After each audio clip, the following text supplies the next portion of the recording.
در صحبتش شنیدم که گفتند اینقدر فرصت مهربانی تنگ گشته است برای ما. اصلا من میگم نه، اصلا فرصت مهربانی برای ما خیلی وسیع است. این ما هستیم که بیشتری آن رو با حسودی و دلآزاری میگذرانیم.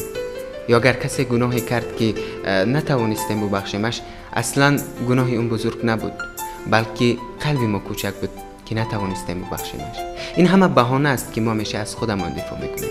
قلبی که محبت دارد خیلی بزرگ است و هیچ وقت فرصت مهربانی برای این نفر تنگ نیست و بخشیده هم میتواند. از این رو محبت رو باید آموخت، دوست داشتن را. زیرا در این دنیا، در این گلشن، به قدر زنده بودن دوست باید داشت. به حق یک نفس فرخنده بودن دوست باید داشت. جهان زیبا، زمان زیبا، زمین و آسمان زیباست. چه خواهی در میان زیبنده بودن دوست باید داشت. عزیزای دلی من، همه شما را دوست دارم و اینجاست فرجام برنامه شب امروز. باقی تا دیدار.